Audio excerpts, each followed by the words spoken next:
आपण सर्व मिळून बाबाला एकतेने प्रणाम करू. भगवान बाबा हनुमान जी को प्रणाम.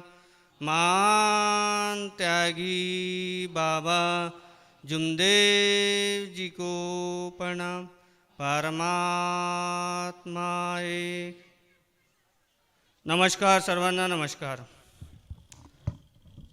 परमपूज्य परमात्मा एक सेवक मंडळ वर्धमान नगर नागपूर, नागपूरच्या वतीने बाबाच्या आदेशाप्रमाणे आजचं मानव धर्माचं भव्य सेवक संमेलन पांडळकवडा या ठिकाणी आयोजित केलेलं आहे. या कार्यक्रमानिमित्त भगवत कृपेची चर्चा बैठक सुरू आहे. या बैठकीमध्ये सृष्टी निर्माता बुद्धिविधाता भगवान बाबा हनुमानजी उपस्थित आहे. भगवंताला माझा प्रणाम. तसेच आपल्या सर्वांचे सद्गुरू मानव धर्माचे संस्थापक महान त्यागी बाबा जुमदेवजी उपस्थित आहे. बाबाला माझा प्रणाम. तसेच आपल्या सर्वांच्या मातोश्री वाराणसी आई ठुबरीकर हा सुद्धा उपस्थित आहे. आईला माझा प्रणाम. तसेच आजच्या या चर्चा बैठकीचे अध्यक्ष व परमपूज्य परमात्मा एक सेवक मंडळाचे कोषाध्यक्ष आदरणीय सुभाषजी दहेकर साहेब हे सुद्धा उपस्थित आहे. साहेबांना माझा नमस्कार. तसेच आजच्या या कार्यक्रमाचे उद्घाटक आणि मंडळाचे संचालक आदरणीय सुरेशजी कडंबे साहेब हे सुद्धा उपस्थित आहे. साहेबांना माझा नमस्कार. तसेच उमरेड शाखेचे अध्यक्ष आदरणीय गुणवंताजी भोयर साहेब हे सुद्धा उपस्थित आहे. साहेबांना माझा नमस्कार. तसेच मंडळाचे माजी सचिव आदरणीय विठ्ठलरावजी क्षीरसागर साहेब हे सुद्धा उपस्थित आहे. साहेबांना माझा नमस्कार. उपस्थित सर्व आजी माजी पदाधिकारी व परमपूज्य परमात्मा एक सेवक मंडळाअंतर्गत सर्व मार्गदर्शक, उपस्थित समोर बसलेले सर्व सेवक सेविका बाळगोपाळ सर्वांना माझा नमस्कार. बघा, हा बी माझा पहिलाच वेळ आहे एवढ्या मोठ्या कार्यक्रमामध्ये बोलण्याचा.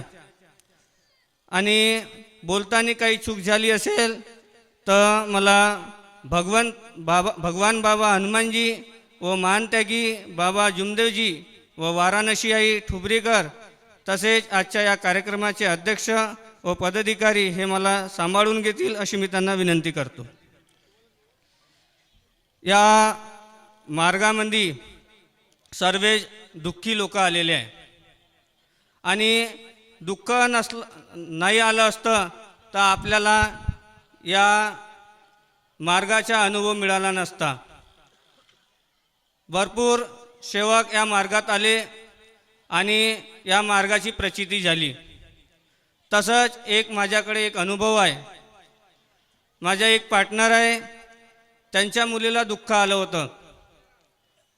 त्याला या मार्गाचा अनुभवसुद्धा होता, परंतु त्यांनी दवाखान्यामध्ये पैसा खर्च केला आणि ते महाराज म्हणतात, कथा करतात, त्यांच्याकडे भरपूर पैसा खर्च केला, परंतु आराम पडेना. तात्पुरता आराम पडत होता. महाराज जसं म्हणत होता तसं करत होता. तुमच्या या अकोली गावामध्ये एक महाराज होता, त्यांनी म्हटलं तसं कर तर तसाच करत होता तो. आणि जेव्हा त्याला जास्तच झालं म्हणजे त्याची परेशानी वाढली जास्त, तेव्हा आमच्या परिसरातील बाबाचे सेवक गणेश भाऊ चोपकर यांच्याकडे आला तो आणि त्यांनी आपली आपबीती सांगितली आणि त्याला अनुभव घ्यायचा होता. तर त्यांच्याकडे रात्रभर त्या मुलीला ठेवलं. मुलीला ठेवलं त्यांनी आणि जे मुलगी 8 दिवसापासून दवाखान्यात काही खात नव्हती ते त्याच्या घरी 2 पोळ्या जेवण केली तिनं. त्याच्यानंतर त्यांनी आणखीन विचार केला. विचार केल्यानंतर त्याला वाटलं का भाऊ एवढा तर मी बर्बाद झालो.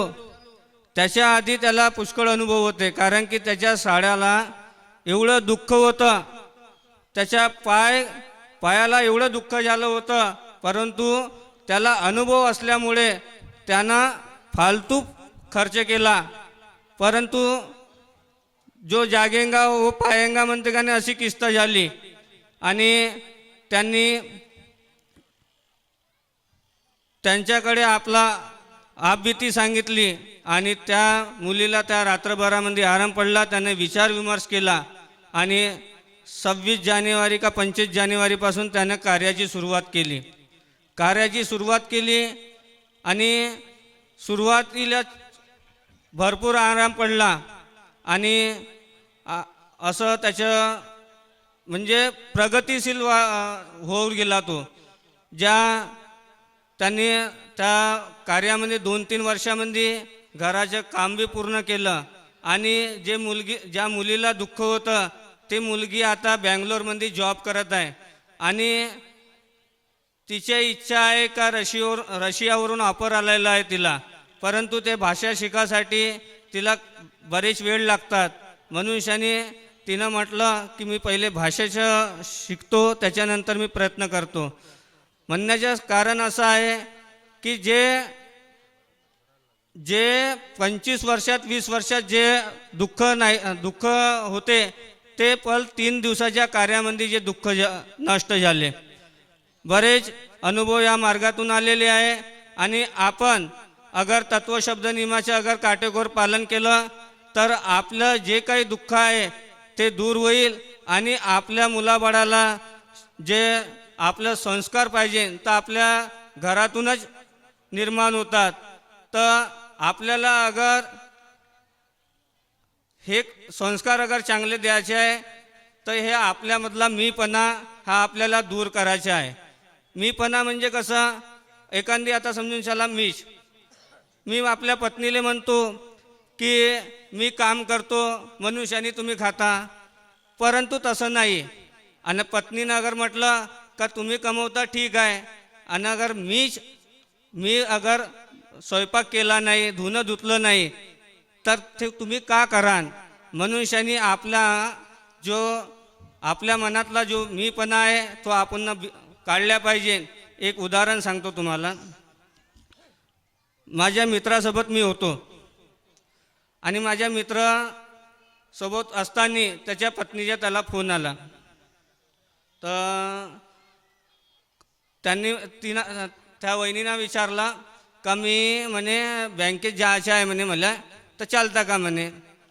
तर नाही म्हणे तू जा म्हणे. तर त्याची पत्नी म्हणे मला लाज वाटते.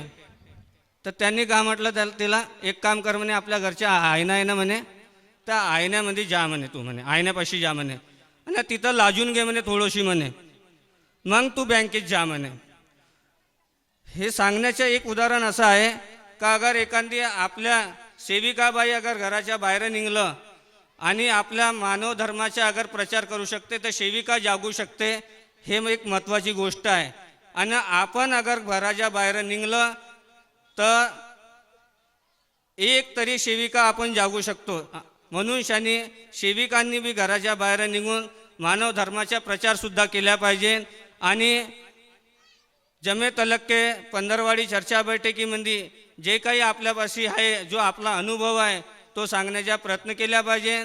आणि तत्वशब्द नियमाच्या आधारे या मानव धर्माचा धुरा जो सर्व शोकावर आहे तो त्यांनी पार केला पाहिजे. आणि मंडळाच्या कार्याशी उभं राहावं आणि मंडळाला जे बी काही मदत पाहिजे ते केल्या पाहिजे. आणि बाबांनी म्हटलं जाय मी गेल्यानंतर मंडळ जे कार्य करत आहे ते अतिउत्तम चांगले कार्य करत आहे, यानंतर पण कार्य करत राहील. आणि आपल्याला बाबांनी दिलेले 4 तत्व 3 शब्द याचे काटेकोर पालन केले पाहिजे. मी सुद्धा आपल्या जीवनाच्या अंगीपर्यंत 4 तत्व 3 शब्द 5 नियमाचं काटेकोर पालन करण्याचा मी प्रयत्न करीन. तुम्ही सुद्धा करा. एवढंच बोलून मी आपले 2 शब्द समाप्त करतो. आणि मला इथं बोलण्याचा संधी दिली त्याबद्दल मी आयोजकाचे व आजच्या कार्यक्रमाचे अध्यक्ष यांना मी आपलं आभार मानतो आणि एवढंच बोलून आपले 2 शब्द समाप्त करतो. सर्वांना माझा नमस्कार.